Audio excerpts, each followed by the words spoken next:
السلام علیکم جی، کیا حال چال ہیں آپ سب لوگوں کے؟ میں امید کرتی ہوں کہ آپ سب بالکل ٹھیک ہوں گے، خیریت سے ہوں گے۔ آج ہم ایک چھوٹا سا ناولٹ پڑھنے والے ہیں جس کا نام ہے قلبی فلسطینی، میرا دل فلسطینی ہے، جس کو لکھا ہے ایمان نذیر نے۔ ایمان نذیر ایک نیو رائٹر ہیں اور انہوں نے یہ ناول چھوٹا سا بہت خوبصورتی سے لکھا ہے اور بہت اچھے الفاظ انہوں نے استعمال کیے ہیں، مجھے بہت اچھا لگا ہے۔ ناول کچھ اس طرح کا ہے کہ نام سے ہی پتہ چل رہا ہے فلسطین کے بارے میں، تو بورنگ شورنگ سمجھ کے چھوڑ نہ دینا، سچ میں اچھا ناول ہے اور آپ کو اچھا لگے گا۔ پیش لفظ قلبی فلسطینی۔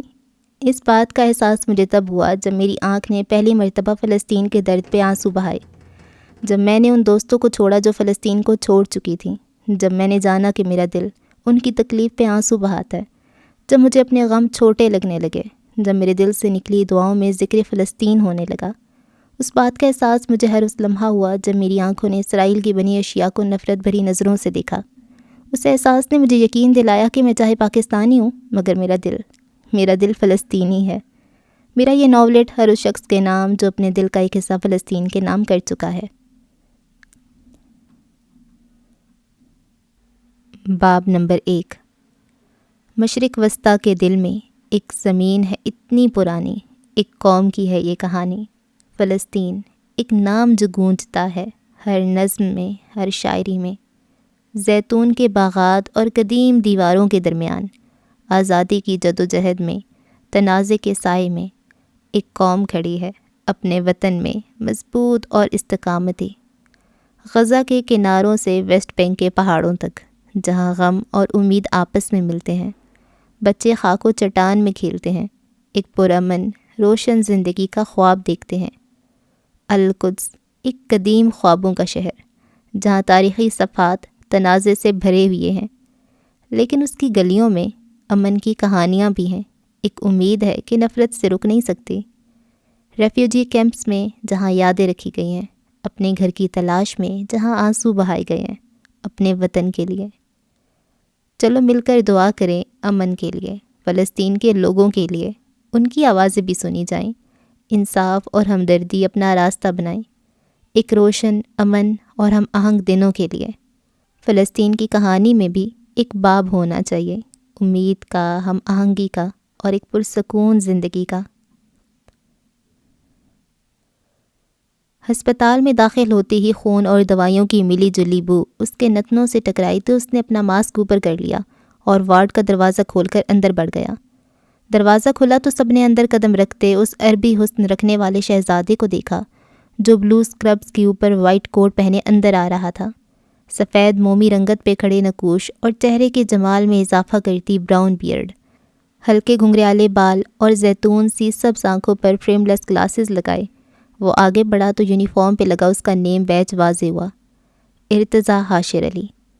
وہ آ چکا تھا اپنے خون سے کیا عہد وفا نبھانے، ارتضیٰ حاشر علی غزہ آ چکا تھا۔ ہل انت فلسطینی، کیا فلسطینی ہے؟ پاس کھڑی ڈاکٹر جاسیہ اس کے یونیفارم پہ لگے فلسطینی جھنڈے کے ساتھ پاکستانی جھنڈے کے بیج کو دیکھ کر بالآخر پوچھ بیٹھی۔ مریض کی پٹی کرتے ارتضیٰ کے ہاتھ ایک پل کو تھمے۔ قلبی فلسطینی، میرا دل فلسطینی ہے، مسکرا کر کہتا وہ پھر سے اپنے کام میں مشغول ہو گیا۔ کیا تھا وہ؟ اپنا پرسکون ملک چھوڑ کر ایسی جگہ آ گیا تھا جہاں ہر وقت موت سر پہ منڈلاتی رہتی ہے، صرف اس لیے کہ اس کا دل فلسطینی ہے۔ ڈاکٹر جاسیہ جلدی آئیں، اس بچے کے سر پہ بہت گہری چوٹ آئی ہے۔ اس آواز پر جاسیہ کی سوچوں کا تسلسل ٹوٹا تو وہ دوڑ کر اس بچے کی جانب گئی جسے ابھی بلڈنگ سے ریسکیو کیا گیا تھا۔ اس بلڈنگ سے زندہ نکلنے والا وہ واحد بچہ تھا، باقی سب ان کے پہنچنے تک اپنی جان کا نذرانہ پیش کر چکے تھے۔ راولپنڈی، پاکستان۔ آذان کی آواز پر حسب معمول اس کی آنکھ کھل چکی تھی۔ خود کو گرم بستر سے آزاد کرتی وہ واش روم کی جانب بڑھی۔ 2 منٹ بعد دروازہ کھلا تو وضو کے پانی سے تر و تازہ پر نور چہرہ باہر آیا۔ حجاب کے سٹائل میں دوپٹے کو اوڑھتے اس نے جائے نماز بچھائی اور فجر کی نماز ادا کرنے لگی۔ دعا کے لیے بھی ہاتھ اٹھائے ہی تھے کہ آنکھیں اشک بےتاب سے لبریز ہو گئیں۔ ان آنسوؤں پر قابو نہ پاتے وہ سجدے میں گر گئی اور ہچکیوں کی زد میں اپنے مسلمان بہن بھائیوں کے لیے دعا کرنے لگی جو کافروں کے ظلم کا نشانہ بنے ہوئے تھے۔ وہ اس سے لاکھ میل دور سہی مگر دل کے نہایت قریب تھے، اور اصل رشتہ تو دل کا رشتہ ہی ہوتا ہے۔ نماز سے فارغ ہوتے ہی نیلم کمرے سے باہر آئی تو حاشر صاحب کو اخبار کا مطالعہ کرتے پایا۔ انہیں سلام کرتی وہ بالکنی کی جانب بڑھ گئی۔ بالکنی میں قدم رکھتے ہی ٹھنڈی ہوا کے جھونکے کے ساتھ ایک خوبصورت آواز اس کی سماعت سے ٹکرائی۔ ارتضیٰ اپنی خوبصورت آواز میں سورہ البقرہ کی تلاوت کر رہا تھا۔ سورج کی ابھرتی پہلی کرنوں میں ارتضیٰ کی تلاوت کے ساتھ چڑیوں کی چہچہاہٹ ماحول میں رس کھول رہی تھی۔ اللہ نے ان کے دلوں اور ان کی سماعتوں پر مہر لگا دی ہے اور ان کی آنکھوں پر پردہ ڈال دی ہے۔ وہ سخت عذاب کے مستحق ہیں۔ یہ آیت پڑھتے ہی ماحول میں خاموشی چھا گئی، یوں جیسے ساری کائنات ایک پل کو رک گئی ہو۔ نیلم کا طلسم ٹوٹا تو اس نے گردن موڑ کر اپنے بھائی کو دیکھا تو وہ شل رہ گئی۔ وہ رو رہا تھا، یا خدایا وہ رو رہا تھا۔ بھائی کیا ہوا؟ کہتے ہوئے اس نے پاس بیٹھے ارتضیٰ کے شانے پر ہاتھ رکھا۔ مجھے یہ آیت ڈراتی ہے نیلم، اس وقت سے ڈراتی ہے جب ہماری قوم کے لوگ آگ میں دھکیلے جائیں گے۔ کیوں بھائی، ایسا کیوں ہوگا کہ ہم ان لوگوں کو سمجھا نہیں سکتے؟ وہ ہمارے سمجھانے سے نہیں سمجھتے نیلم، بے بسی سے کہتا وہ قرآن بند کر چکا تھا۔ کیوں بھائی؟ کیونکہ میں نے غزہ میں جانے کے لیے سائن اپ کر لیا ہے۔ ناشتہ کرتے سب کے ہاتھ رک گئے۔ الخدمت فاؤنڈیشن سے کچھ ڈاکٹرز کی ایڈ جا رہی ہے غزہ میں، تو میں نے بھی سائن اپ کر لیا۔ ناشتے کی ٹیبل پہ موجود خاموشی کو پھر سے ارتضیٰ نے ہی توڑا۔ یہ تو بہت اچھی بات ہے برخوردار، آخر کو اسی دن کے لیے تو تمہیں ڈاکٹر بنایا تھا ہم نے۔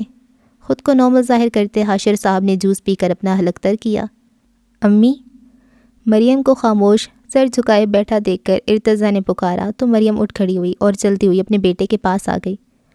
اپنی ماں کو اپنی طرف قدم لیتا دیکھ کر ارتضیٰ بھی اٹھ کھڑا ہوا۔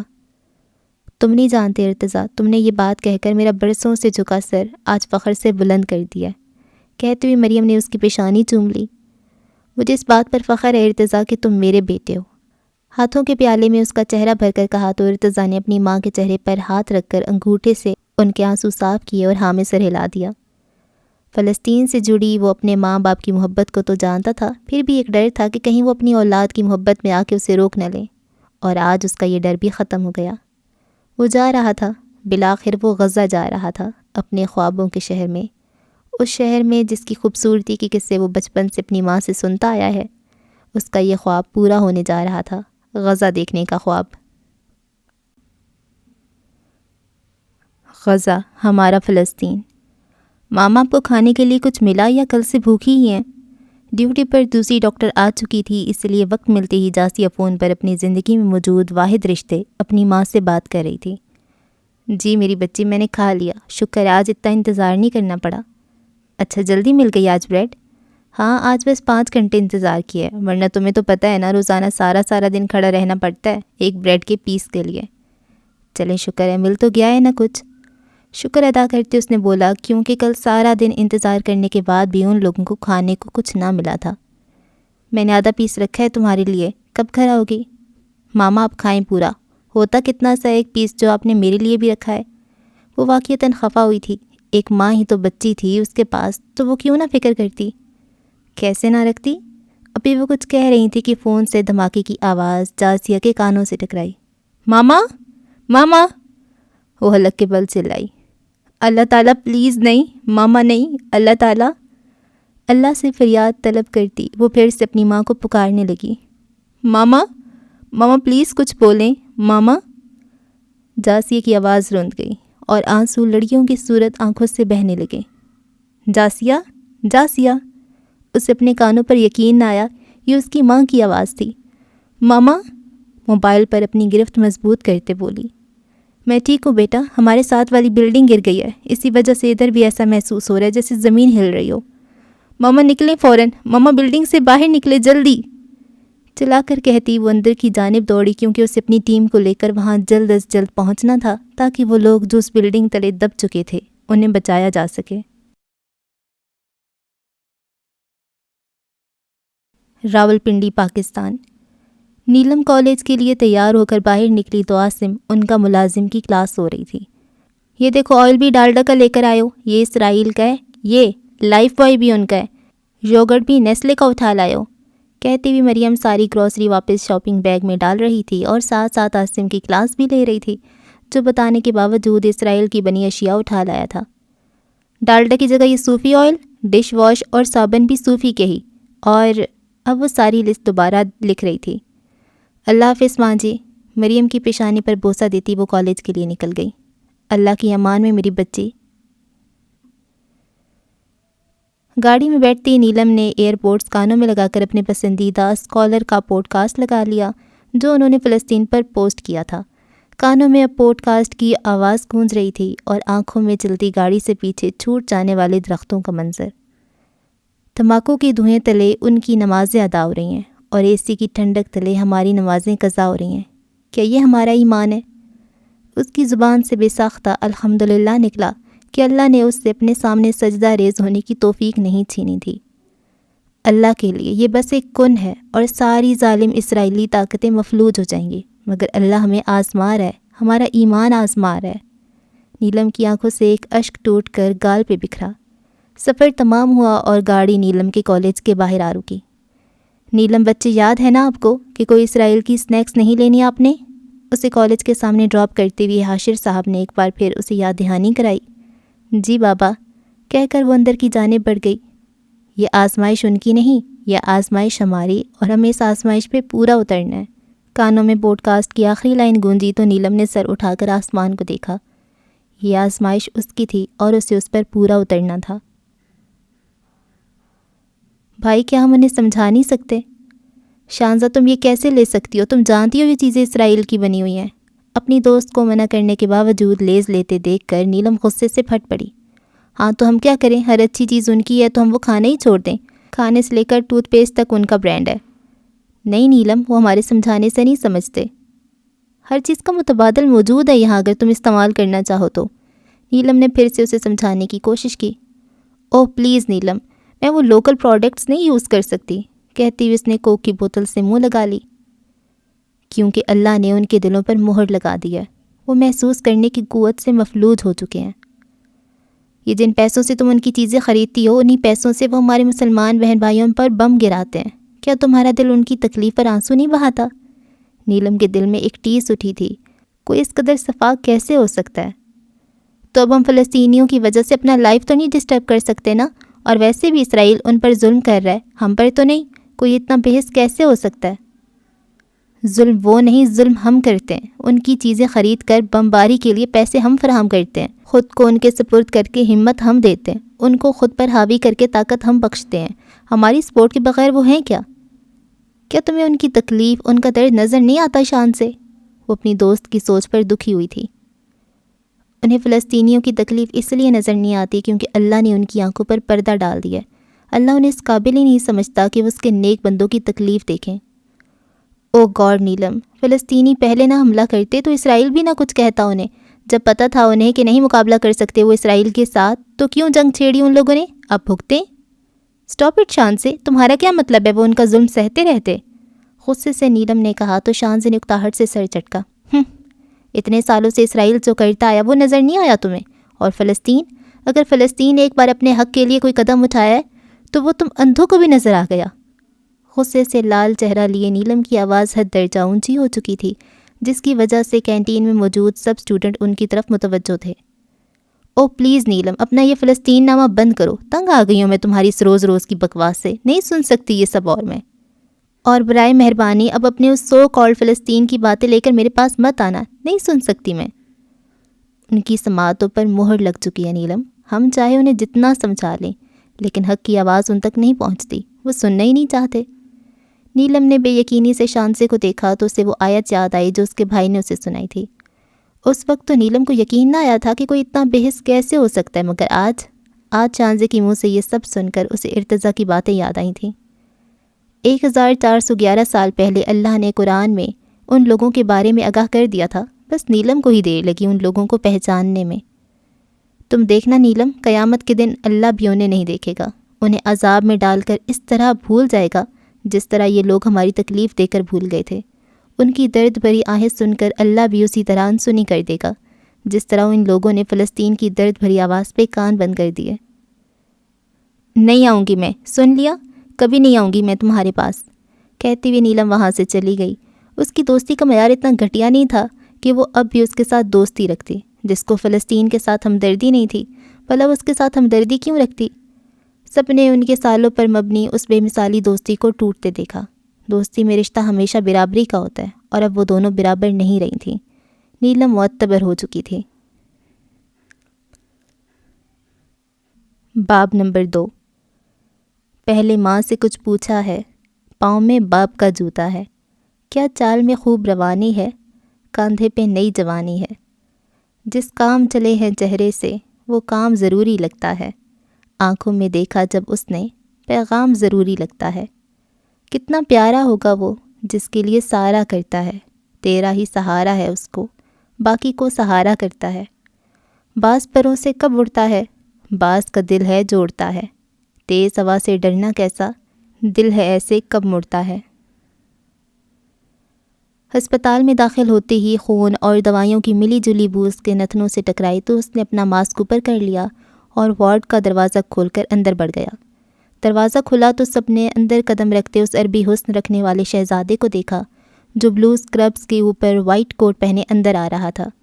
سفید مومی رنگت پہ کھڑے نقوش اور چہرے کے جمال میں اضافہ کرتی براؤن بیئرڈ، ہلکے گھنگریالے بال اور زیتون سی سبز آنکھوں پر فریم لیس گلاسز لگائے۔ وہ آگے بڑھا تو یونیفارم پہ لگا اس کا نیم بیج واضح ہوا، ارتضیٰ حاشر علی۔ وہ آ چکا تھا اپنے خون سے کیا عہد وفا نبھانے، ارتضیٰ حاشر علی غزہ آ چکا تھا۔ حل انت فلسطینی؟ پاس کھڑی ڈاکٹر جاسیہ اس کے یونیفارم پہ لگے فلسطینی جھنڈے کے ساتھ پاکستانی جھنڈے کے بیج کو دیکھ کر بالآخر پوچھ بیٹھی۔ مریض کی پٹی کرتے ارتضیٰ کے ہاتھ ایک پل کو تھمے۔ کل بھی فلسطینی، مسکرا کر کہتا وہ پھر سے اپنے کام میں مشغول ہو گیا۔ کیا تھا وہ؟ اپنا پرسکون ملک چھوڑ کر ایسی جگہ آ گیا تھا جہاں ہر وقت موت سر پہ منڈلاتی رہتی ہے، صرف اس لیے کہ اس کا دل فلسطینی ہے۔ ڈاکٹر جاسیہ جلدی آئیں، اس بچے کے سر پہ بہت گہری چوٹ آئی ہے۔ اس آواز پر جاسیہ کی سوچوں کا تسلسل ٹوٹا تو وہ دوڑ کر اس بچے کی جانب گئی جسے ابھی بلڈنگ سے ریسکیو کیا گیا تھا۔ اس بلڈنگ سے زندہ نکلنے والا وہ واحد بچہ تھا، باقی سب ان کے پہنچنے تک اپنی جان کا نذرانہ پیش کر چکے تھے۔ ارتضیٰ اس مریض کی پٹی کر چکا تھا، اس لیے مدد کی غرض سے جاسیہ کی جانب بڑھا، لیکن اسے دیکھتی ہی اس کی آنکھیں کھلی کی کھلی رہ گئیں۔ وہ کمال مہارت سے ایک ساتھ تین پیشنٹس کو ہینڈل کر رہی تھی۔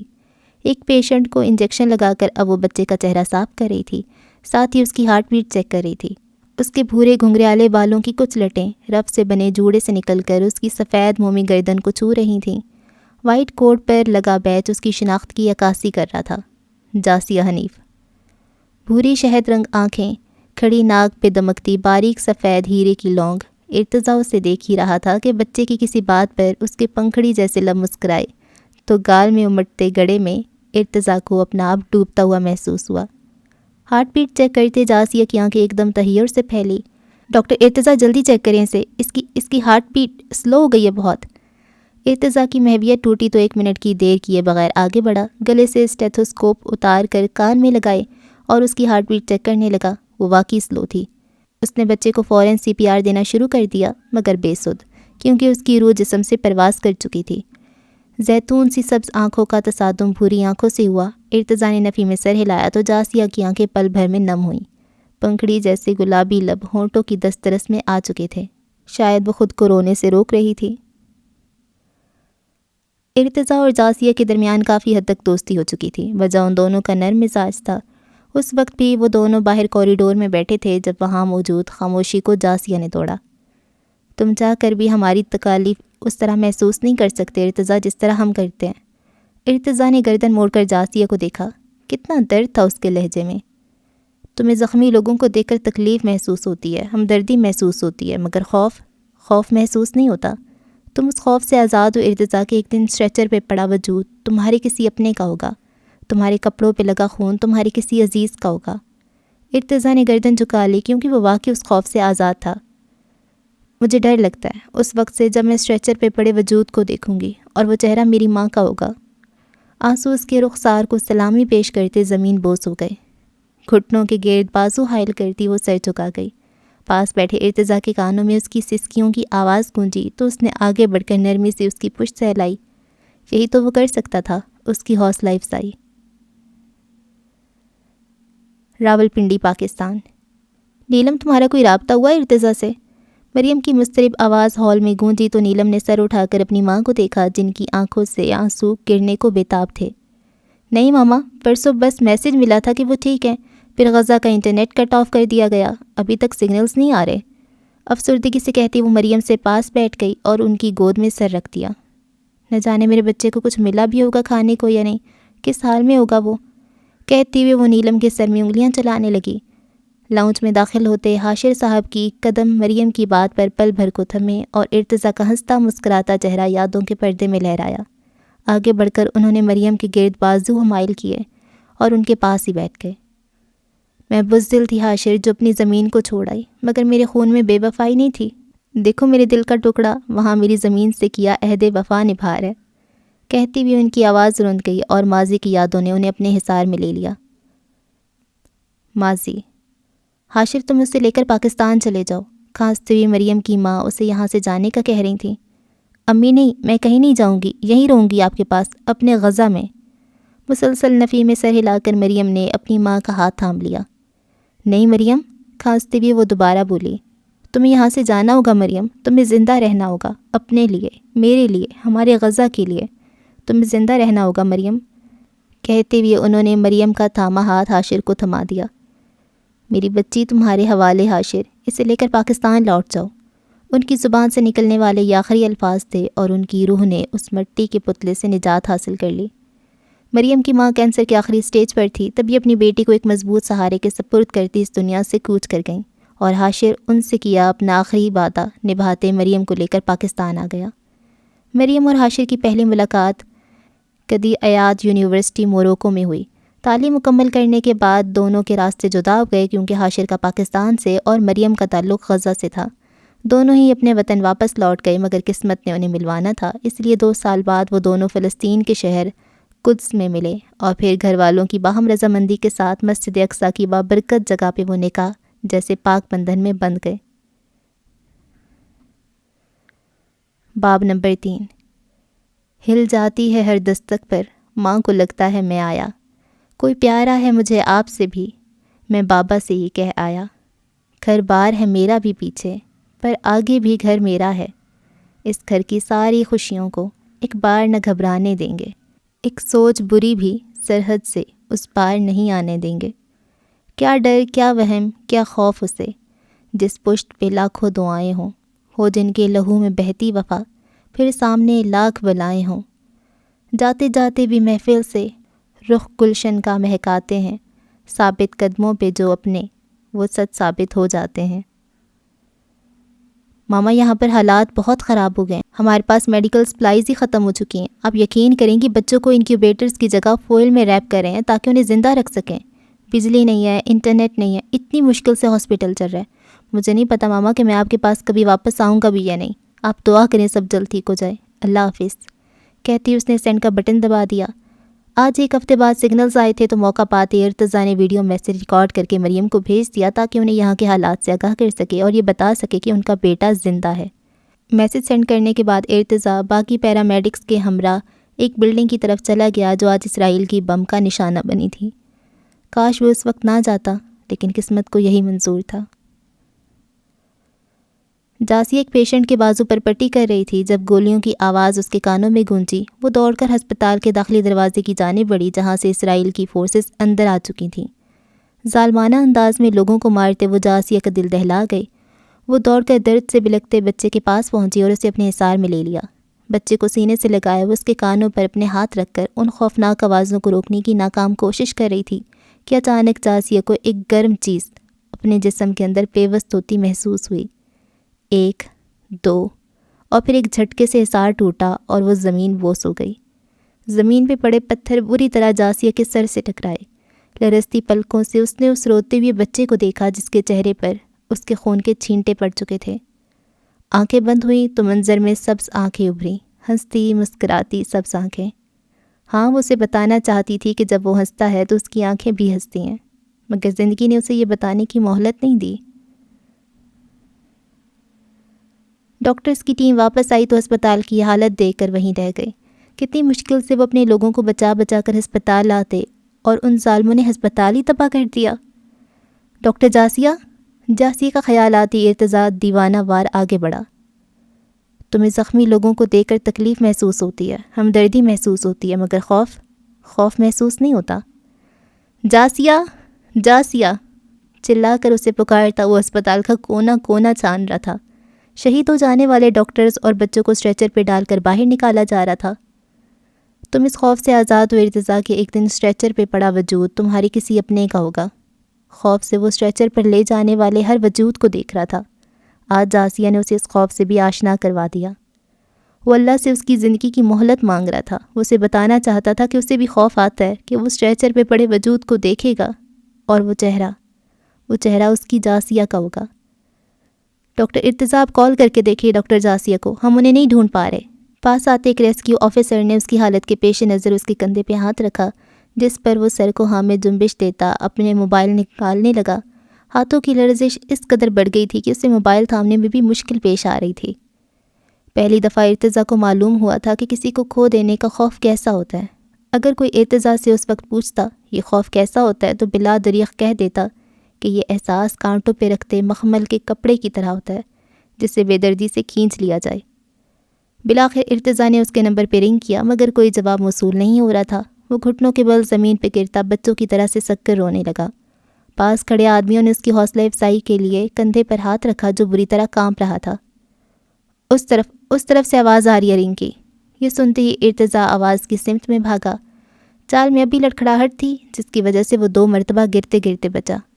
کچھ ہی پل میں اس نے جاسیہ کو تو نہیں مگر اس کے جسم کو ڈھونڈ ہی لیا تھا۔ اپنے بازوؤں میں اس کے بے جان جسم کو بھرتے وہ باہر کی جانب بڑھا اور اسٹریچر پہ اسے ڈال کر CPR دینے لگا۔ وہ دیوانہ یہ بھول گیا تھا کہ اس کی موت پہلے سے ہی ہو چکی ہے۔ CPR دینے سے وہ واپس نہیں آ جائے گی۔ پاس کھڑے سینئر ڈاکٹر نے ہمدردی سے ارتضیٰ کے ہاتھوں کو تھام کر اسے CPR دینے سے روکا۔ تمہارے کپڑوں پہ لگا خون تمہارے کسی عزیز کا ہوگا۔ سب نے ہمدردی سے ارتضیٰ کو دیکھا جس کی سبز آنکھیں سرخی میں ڈوب چکی تھیں۔ بال بکھر کر ماتھے پہ آ رہے تھے اور کپڑے جاسیہ کے خون سے رنگ چکے تھے۔ راولپنڈی، پاکستان۔ ناظرین، ہم آپ کو بتاتے چلیں کہ کل رات اسرائیل کی فورسز غزہ کے ہسپتال الشفا میں داخل ہو گئی۔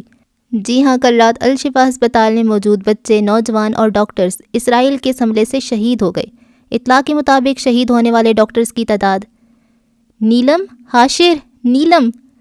مریم جو کام سے فارغ ہوتے ہی اب نیوز دیکھ رہی تھی، نیوز دیکھتے ہی چلا اٹھی کیونکہ ان کا لخت جگر الشفا ہاسپٹل میں ہی تو گیا تھا۔ کیا ہوا ماما، سب ٹھیک؟ نیوز چینل پہ چلتی نیوز کو دیکھ کر نیلم کے باقی کے الفاظ منہ میں ہی رہ گئے کیونکہ کچھ ٹھیک نہیں تھا۔ بکھرتی سانسوں کے ساتھ وہ کمرے کی جانب بڑھی اور موبائل لے کر واپس ٹی وی لاؤنج میں آ گئی۔ اب وہ کانپتے ہاتھوں سے بار بار ارتضیٰ کو کال کر رہی تھی مگر آگے سے کوئی جواب موصول نہیں ہو رہا تھا۔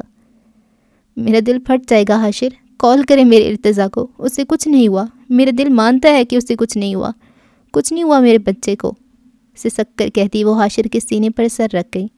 اسے تھامتے حاشر صاحب بھی مریم کی پیٹھ سہلانے لگے۔ ماما کال اٹینڈ کر لیا بھائی نے، چہچہا کر کہتی نیلم کی آواز پر مریم کو لگا کسی نے ان کے جسم میں روح پھونک دی ہو۔ فوراً آگے بڑھ کر موبائل ہاتھ میں لیتی وہ ویڈیو کال پہ موجود ارتضیٰ کا چہرہ دیکھنے لگیں۔ سب آنکھیں سرخی میں ڈوبی ہوئی تھیں جو اس کے رونے کی چغلی کر رہی تھیں۔ ہلکے بھورے بال بکھر کر ماتھے پہ گرے تھے۔ وہ اس وقت بلو اسکربس پہنے ہوئے تھا جس پہ جگہ جگہ خون کے دھبے لگے ہوئے تھے۔ وہی خون اس کے گال پر بھی لگا ہوا تھا، شاید اس نے رات سے منہ بھی نہیں دھویا تھا۔ امی، ماں کو پکارتا وہ پھوٹ پھوٹ کر رو پڑا۔ اپنے بیٹے کو زندہ دیکھ کر مریم کی آنکھیں بھی اشک بار ہو گئیں۔ امی میں تھک گیا ہوں، ہار گیا ہوں میں، بچوں کی طرح رو کر کہتا وہ مریم کا دل چیر گیا۔ یہ اس کا ارتضیٰ تو نہ تھا، وہ اتنی جلدی ہار ماننے والوں میں سے تو نہ تھا۔ نہیں میری جان، ہم نہیں ہارتے، ہم نہیں ہاریں گے ارتضیٰ، ہم نہیں ہاریں گے۔ میں ٹوٹ گیا ہوں امی، بکھر گیا ہوں، کرچی کرچی ہو گیا ہوں۔ یہ دیکھیں ان ہاتھوں سے، وہ اپنے ہاتھوں کو سامنے کرتا بول رہا تھا اور مریم مسلسل روتے ہوئے نفی میں سر ہلاتی رہیں۔ ان ہاتھوں سے اس کے بے جان وجود کو اٹھایا میں نے۔ وہ کہتی تھی میں یہاں کسی کو کھو دینے کے خوف سے آزاد ہوں۔ امیوں سے بتائیں کہ مجھے بھی ڈر لگا تھا جب میں اسٹریچر پہ پڑے اس کے وجود کو دیکھا تھا۔ سسک کر کہتا وہ نیلم کو بھی رلا چکا تھا۔ وہ بت بنی بس اپنے بھائی کی اس دیوانے پن کو دیکھ رہی تھی۔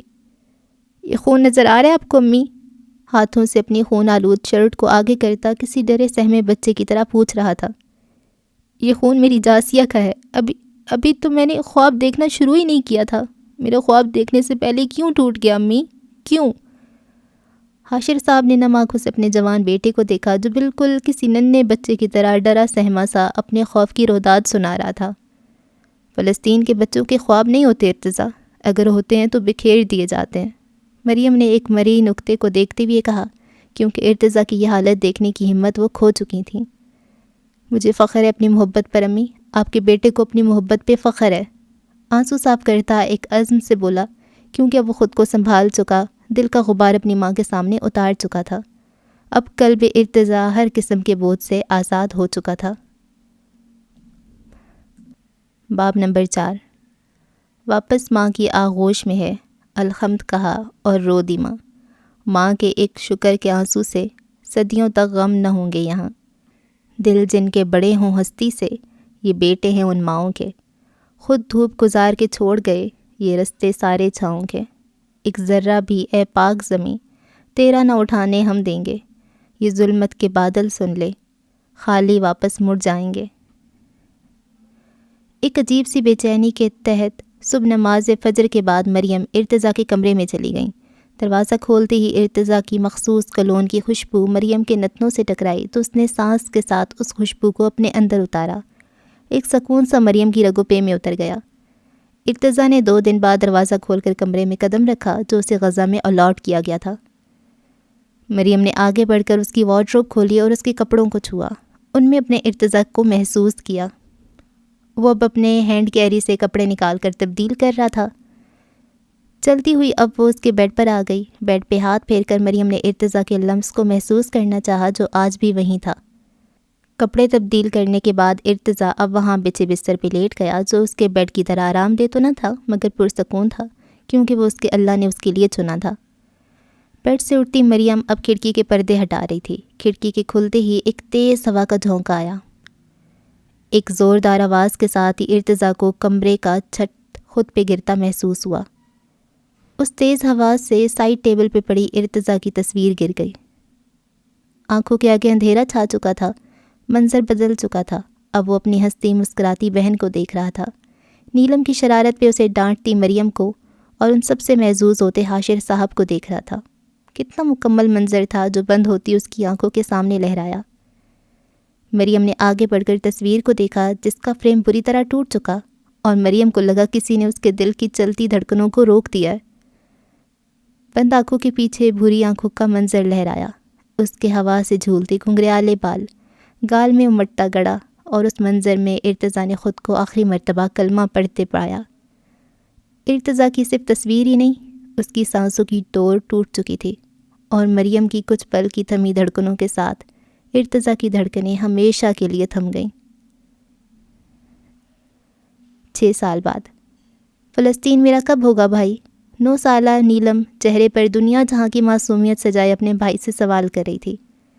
جس دن تمہاری آنکھ نے فلسطین کے نام کا اشک بہایا تو سمجھ جانا کہ تم اپنے دل کا ایک حصہ فلسطین کے نام کر چکی ہو، پیار سے نیلم کے سر پہ ہاتھ رکھتے ارتضیٰ نے اسے بتایا۔ اسے اچھا لگا تھا نیلم کا یہ سوال کرنا، وہ اسے فلسطین سے جڑی اپنی محبت اور اس مقدس جگہ کی اہمیت بتا رہا تھا جس کی بدولت نیلم نے یہ سوال کیا تھا۔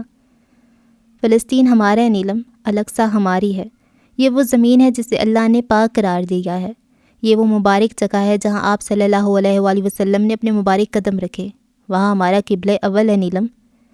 اس نے غزہ کی سرزمین پہ قدم رکھا تو ہوا کے جھونکے سے اس کی کندھوں تک آتے سلکی بال لہرائے، اپنی براؤن آنکھوں پہ گلاسز درست کرتے اس نے قدم آگے کی جانب بڑھائے۔ ہماری رگوں میں دوڑتا خون اس پاک سرزمین کا ہے، اس خون سے بے وفائی نہ کرنا۔ وہ آگے بڑھی تو اس کا یونیفارم پہ لگا سفید کوٹ لہرایا جس پہ لگے نیم بیج پر سنہری حروف میں نیلم علی لکھا ہوا تھا۔ خود مر جانا مگر اپنی ایمان کو نہ مرنے دینا۔ میں نے اپنی ایمان کو نہیں مرنے دیا بھائی، آپ کی نیلم نے اپنی ایمان کی حفاظت کی ہے۔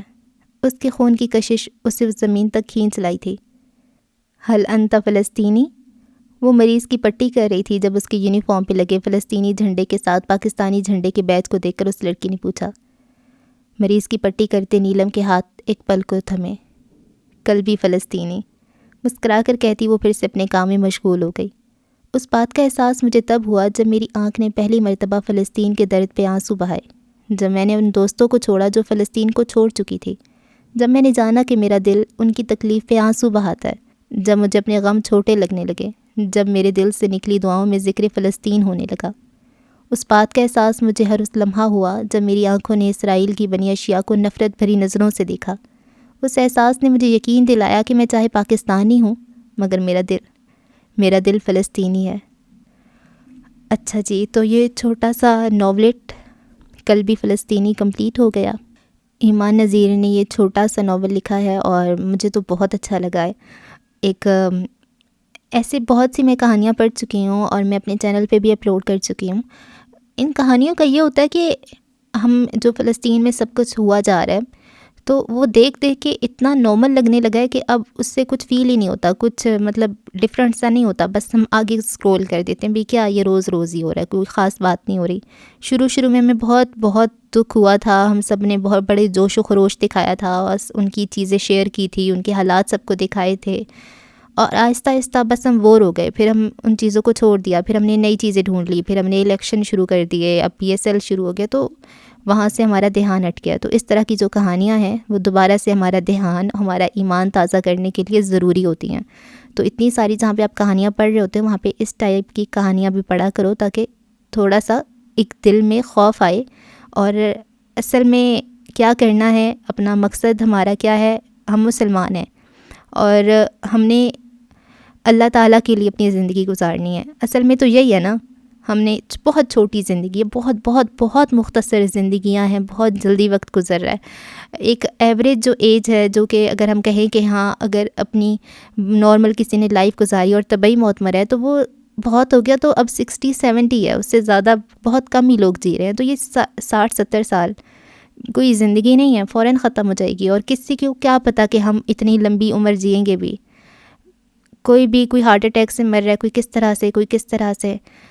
تو چھوٹی سی زندگی ہے، اس کو اسلام کے مطابق گزارنی ہے، اور اسلام کے لیے اب دیکھیں ہم اتنے طاقتور نہیں ہیں، ہم جنگ نہیں کر سکتے، ہم لڑ نہیں سکتے، تو ہم جو کر سکتے ہیں ہم وہ کر رہے ہیں۔ ان رائٹر نے جو ان کے ہاتھ میں قلم تھا، انہوں نے اس کو استعمال کیا۔ اب میرے پاس YouTube چینل ہے جہاں پہ میرے پاس کچھ آڈینس ہے جو کہ میری سنتی ہے، تو میں ان کو یہ سنا دوں گی۔ تو اس طرح آپ کے بھی ہاتھ میں جو کچھ ہے، آپ کے پاس آڈینس ہے، تو ان کو آگاہ کریں، فلسطین کے بارے میں بار بار بتائیں تاکہ ان کے اندر وہ فلسطین کو بھولے نہیں۔ میں اگر آپ کو سچ بتاؤں تو مجھے اس سے پہلے زیادہ پتہ ہی نہیں تھا فلسطین میں کیا ہو رہا ہے، اسرائیل کیا کر رہا ہے، زیادہ نہیں پتہ تھا، صرف تھوڑا سنا ہوا تھا، ہاں یہودی ہیں اور وہ کچھ ایسے قبضہ کرنا چاہتے ہیں، کچھ ہلکا پتہ ہی نہیں تھا۔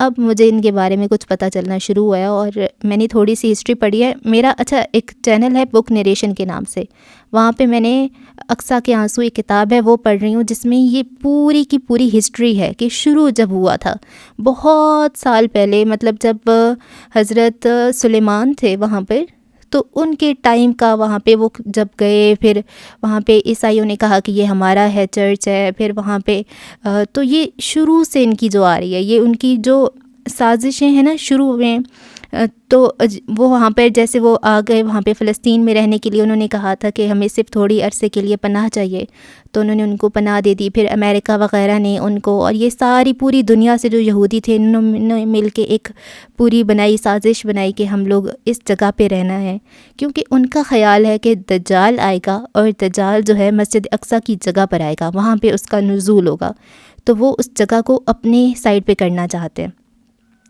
تو پھر انہوں نے آہستہ وہاں پہ زمینیں خریدنا شروع کر دی، حالانکہ وہاں پہ فتویٰ بھی لگ چکا تھا اس ٹائم پہ کہ کوئی یہودیوں کو زمینیں نہیں بیچے گا، لیکن غریب مسلمان تھے، ان کو جب زیادہ پیسوں میں یہودی زمین خریدنے لگ گئے تو وہ دینے لگ گئے، تو آہستہ انہوں نے قبضہ کرنا شروع کر دیا، پھر یوں کرتے کرتے ان کی تعداد زیادہ ہو گئی، اور اس طرح سے یہ پورا سین ہے اور بہت ڈیٹیل میں ہے، تو وہ میں آپ کو ضرور ریکمینڈ کروں گی، آپ وہ کتاب ضرور پڑھیں۔ ابھی میں نے کمپلیٹ نہیں کی، لیکن میں اب اس کو کمپلیٹ کروں گی انشاءاللہ۔